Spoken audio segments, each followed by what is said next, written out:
Zip up that night in, come back? Yeah. Yeah? Well, Yeah. okay. Yeah. Speaking of spending money, why should the government be bailing out mortgage lenders, brokers, homeowners, Fannie Mae, Freddie Mac? Well, do you know much about Fannie Mae and Freddie Mac? Who they are, what they are?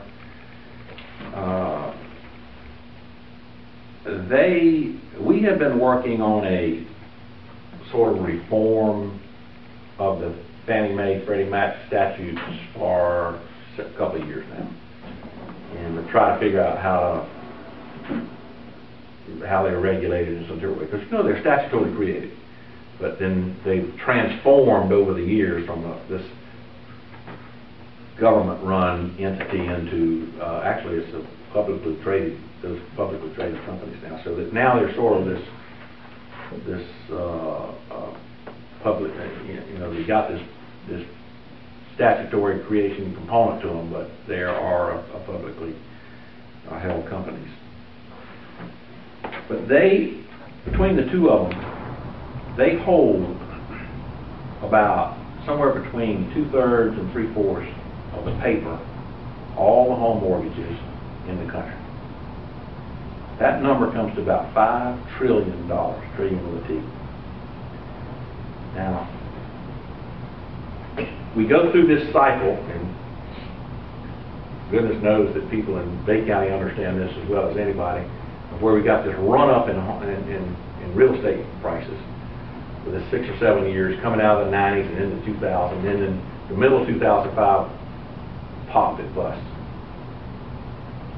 So what had happened was that much of that paper had gone through Fannie Mae and Freddie Mac, and you're looking to hold about $5 trillion. 5%, I figured the other day, I did a calculation, a 1% reduction in value of that collateral is a $50 billion deal. So if you get a 10%, that's about $500 billion deal.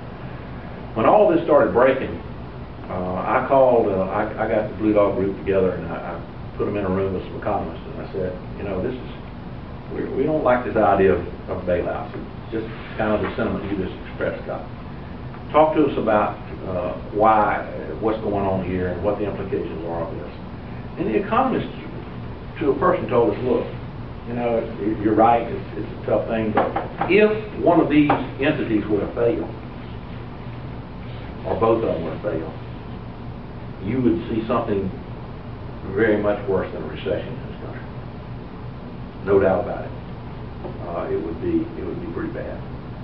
So we, working with the House leaders and, of course, eventually the administration and the Senate, I think our committee folks did a pretty good job. It was something that I supported. Developed a plan which we don't think the government will ever have to put a penny in, but somehow we think it will give confidence to the investors in Fannie Mae and Freddie Mac that they're going to be okay and that we're going to get out of this. Again, the thing that we can best do as a government is right our own fiscal ship. No doubt that one of the greatest factors involved in where we are economically is the cost of energy. Oil is on the world market is priced in dollars. The value of the dollar is the lowest probably since World War II. Do you know what the single largest factor in the devaluation of the dollar is? Any economist will tell you this. The single largest factor in the devaluation of the dollar is deficit spending by the federal government.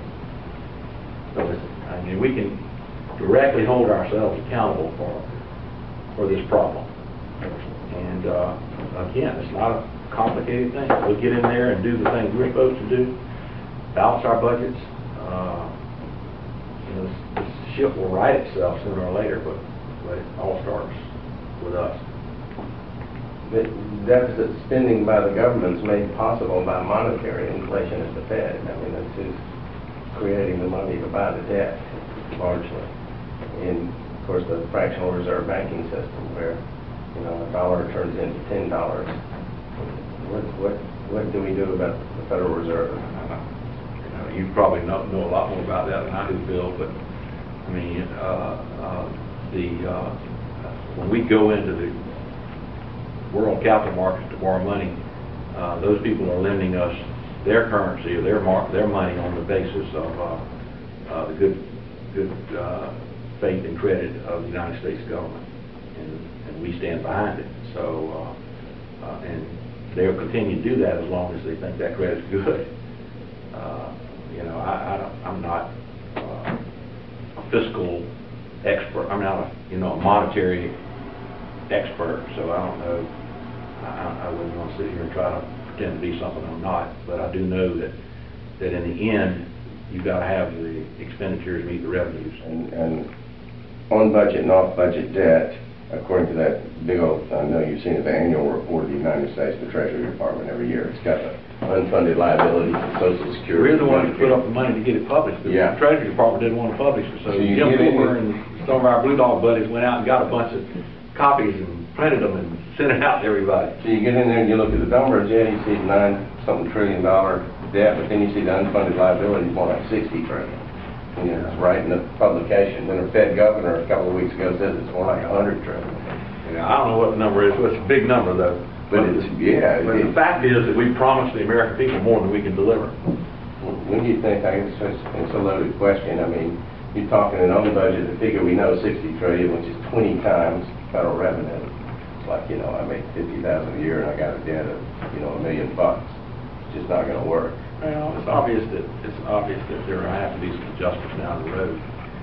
And the quicker we go, what we've been saying for years is the quicker we go about making those adjustments, the less painful those adjustments are going to be. Because you've got the key to it is the entitlement program. You can't. I mean, if you look at those numbers, scrub those numbers, you know, most of that unfunded liability is this entitlement program. And that prescription drug benefit plan is number 2 now. It's a bigger deal than Social Security. I understand completely. You're right. You know, one of the things I found that I think that I said earlier, I think our government's dysfunctional. We have, it seems to me, over the last few years, and it may have started 20 or 25, or maybe it started before that.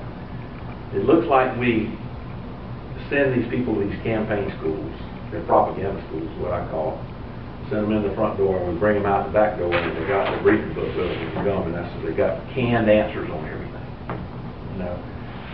And as a result, when you get to your legislative bodies, you don't find people who are independent thinkers and are willing to try to understand all sides of an issue before they make a decision about how to vote. That concerned me. I saw it for years when I first got to Washington with the Republicans, and that's how they had gotten there. They had begun to understand the power of television and the print media and how they could do sound bites. And then the Democrats figured out, hey, you know, we can have part of this action too. So now you see the Democrats doing the same thing. And that concerned me. Because what we really need to solve these problems are people that are independent thinkers and can think through both sides of an issue and then try to do what's best for the country in the long run. And I just don't see much of that. And I hope when we get the new president that he will bring all the leaders in Washington together, Republican, Democrat, House and Senate, sit them in a room like this and say, okay, all right, let's take on these issues one by one. We got immigration, we got energy, we got deficits, we got foreign policy, war, we got a number of things we've got to deal with, guys and girls, and let's get about the business of doing it. And so we got entitlement reform. That's going to be a key component of fiscal, how we fix our fiscal problems. So I want to be in that room when that time comes.